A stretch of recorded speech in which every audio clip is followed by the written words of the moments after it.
Alors que la fatigue et la faim commencent à se faire sentir dans Koh Lanta, le feu sacré, Nicolas a montré des signes de faiblesse ce mardi 18 avril dans l'épisode.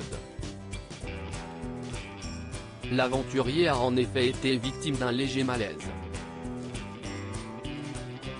Les corps et les esprits fatiguent dans Koh Lanta, le feu sacré. Après l'abandon volontaire de Benjamin en début de saison, celui sur décision médicale de Martin et quelques inquiétudes autour de Clémence, CIST autour de Grace de jeter l'éponge ce mardi 18 avril. Pourtant victorieuse et féroce lors de la séquence des ambassadeurs face à Quentin la semaine dernière, l'aventurière a finalement craqué.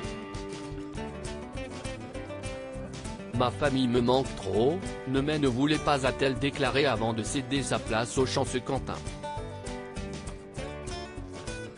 Et surprise. Un peu plus tard dans l'épisode, CIST le solide Nicolas qui, à son tour, a montré des signes de faiblesse et inquiété les autres candidats.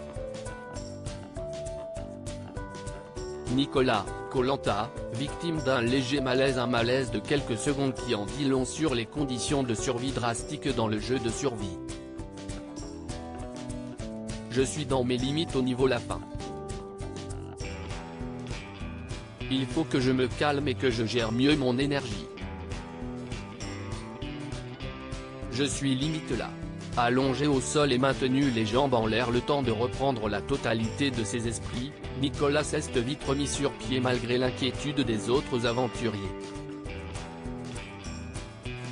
Il a perdu connaissance. On est tous lessivés et crevés, a pu commenter la Belge Elena. Clémence, on n'a pas le droit d'être faible dans Koh Lanta, plutôt solide jusque-là, le leader des ex-jaunes, et membre de l'Alliance des 4 Fantastiques, Gilles, Frédéric, Quentin et lui-même, l'alertait donc à ne pas prendre à la légère pour Nicolas. Surtout que, victime d'un petit coup de mou, Clémence l'avait rappelé en début de saison, on n'a pas le droit d'être faible à Koh Lanta, si est impossible. Il ne faut surtout pas que les autres le voient. Une chose est sûre, le protocole médical mis en place par la production offre une sécurité optimale pour les aventuriers.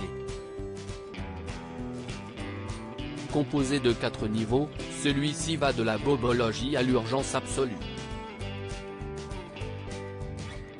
En l'état, Nicolas ne semble même pas avoir contacté le médecin de l'aventure par talkie-walkie. Plus de peur que de mal, donc.